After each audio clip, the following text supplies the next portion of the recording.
It's loud, it's mean, and it'll rip your arms off if you're not careful. But here's the twist. This monster two-stroke Kawasaki, you ride it like a tractor. Yeah, you heard that right. A bike that can haul through mud, crawl over rocks, and still scream to 9,000 RPM like it's angry at the world. Today, we're diving into the legendary beast that changed how we think about power, torque, and pure Kawasaki insanity. Buckle up. This isn't your average nostalgia trip. This is raw, unfiltered two-stroke glory. Picture this, 1983. Reagan's in the White House. MTV actually plays music videos, and Kawasaki just dropped something the motocross world wasn't ready for. The KX500, a 499 cubic centimeter single-cylinder two-stroke that the magazines called a fuse, looking for a light. Unrideable, violent. Those weren't insults, they were warnings. See, nobody was building 500cc motocrossers back then. The 501 Mako had scared everyone straight in the previous decade, but Kawasaki, they said, hold our sake, and built the biggest, baddest single-cylinder thumper the world had ever seen. That massive 86mm bore and stroke created a perfectly square engine that hit like a freight train and sounded like thunder rolling through the mountains. By the final production years, 1988 to 2004, that engine delivered roughly 62 to 65 horsepower at the crank. But here's what made it legendary. This wasn't just another screaming two-stroke. This was different. This was special.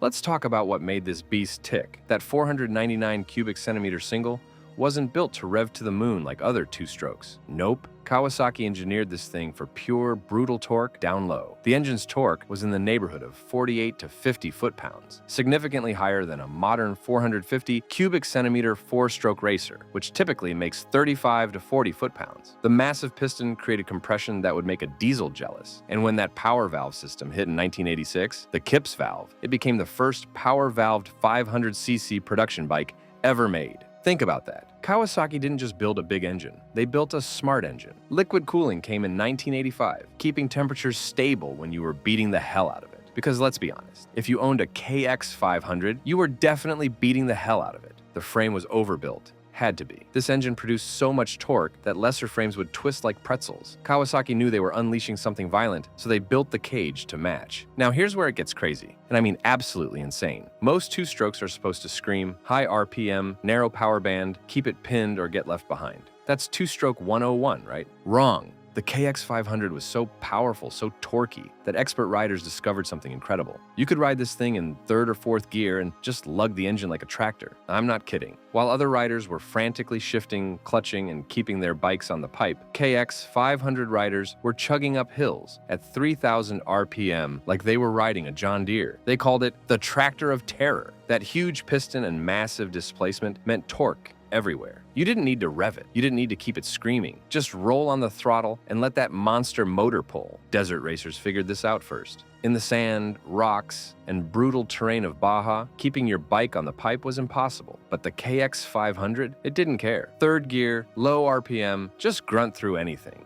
And dominate it did. Jeff Ward grabbed AMA 500 national championships in '89 and '90. Mike Kudrowski took it in '92. Mike LaRocco closed out the entire 500 class in '93 with one final victory. But that was just motocross. The real story was happening in the desert. Starting in 1986, Donnie Grew won National Hare and Hounds on a KX500. Then the floodgates opened. Danny Hamill won every single Desert National from 1992 to 1995. Every single one. Greg Zitterkopf, Ty Davis, Brian Brown, Destry Abbott, they all followed, racking up championship after championship on green machines. And Baja? Forget about it. Team Green under Mark Johnson was unstoppable from 1988 to 1996. Larry Roessler, Ted Honeycutt, Danny Laporte, legends, all of them, all riding KX500s. The bike that was too violent for motocross became the ultimate desert weapon. Here's what separated the KX500 from every other bike of its era. It was absolutely indestructible. That electrofusion cylinder coating meant you could swallow dirt by the pound and keep running. The engine was so overbuilt that mechanical failures were almost unheard of. Riders would crash, get buried in sand, dig out their bikes, and fire them right back up. No drama, no fuss. Just pure, reliable brutality. The transmission was bulletproof. The clutch could handle the abuse. Even the frame, despite early criticism, proved tough enough for the worst punishment riders could dish out. This wasn't some fragile race bike that needed constant attention. This was a tool, a weapon, something you could depend on when you were 500 miles from nowhere and the sun was going down. The final, most recognizable generation of the KX500, 1988 model year onward, remained largely mechanically unchanged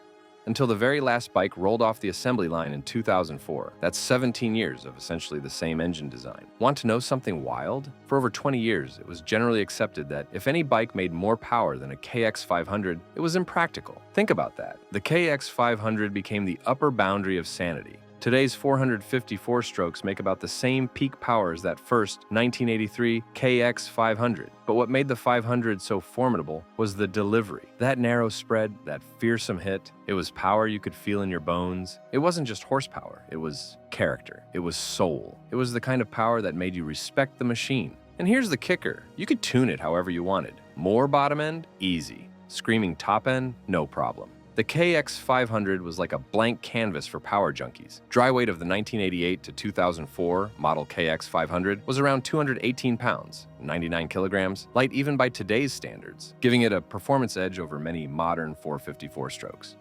Speaking of power junkies, if you're loving this deep dive into two-stroke madness, smash that subscribe button right now. We've got more legendary bikes coming your way, and trust me, you don't want to miss what's next. By 2004, the KX500 was done. Emissions killed it. The market had moved on. Four-strokes were taking over. But legends don't die. They just wait. Sean Collier proved that. This former AMA pro took his dad's old KX500 and turned it into a modern weapon. When Sean lined up against 454 strokes, he didn't just compete, he dominated. Hole shots against bikes with 30 years of technological advancement? No problem. The KX500 just laughed and pulled away. That's when people realized what they'd lost. That's when the resurrection began. Now you've got KX Guru Racing building modern versions. Guys are stuffing KX500 engines into aluminum frames. The KX500AF, a modern chassis wrapped around that legendary motor. Because here's the truth, they still can't beat the raw power. They still can't replicate that character. They still can't build anything that hits like a KX500. Why it's still the best. So why is the KX500 the best two-stroke Kawasaki ever made?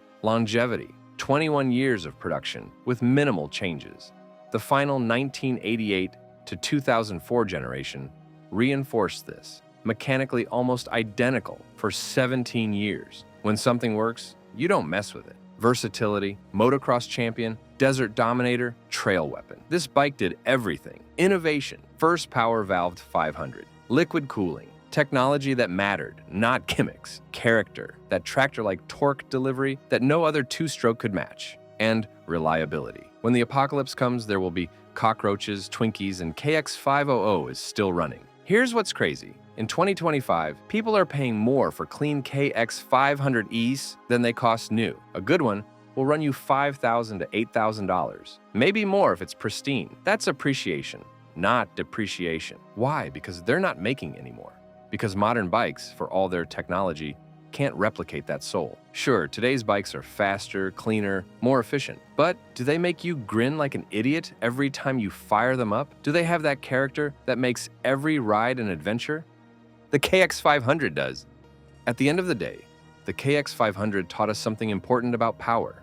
It's not always about peak horsepower. It's not about screaming to redline. Sometimes the best power is the power you can use. That tractor-like delivery that let you lug through impossible terrain, that torque that pulled from anywhere, that reliability that never let you down. Modern bikes chase numbers. The KX500 delivered results. It was the bike that proved you don't need to be the loudest to be the strongest. You don't need to be the most complex to be the most capable. Sometimes simple brutality is exactly what you need. Today, the KX500 isn't just a motorcycle. It's a legend. It's a reminder of when bikes had souls, when power meant something, and when riding was about the connection between man and machine. Every time someone fires up a KX500, that distinctive bark echoes through the canyons. That smoke cloud rises like incense to the two-stroke gods. That torque hits like a reminder of what we've lost. The beast lives on, in garages across America, in the hands of riders who understand what real power feels like, in the hearts of anyone who ever felt that KX500 pull and knew they were experiencing something special. It's not just the best two-stroke Kawasaki ever made, It's a piece of motorcycling history that refuses to die. And maybe that's exactly how it should be. That's the beauty of this machine. Brutal power, tractor torque, and the kind of soul no modern bike can fake. If you grew up dreaming in green, you already know the feeling. Drop a comment with your favorite Kawasaki two-stroke memories. Hit that like if you still believe smoke and oil run in your veins. And don't forget to subscribe because the next ride gets even wilder.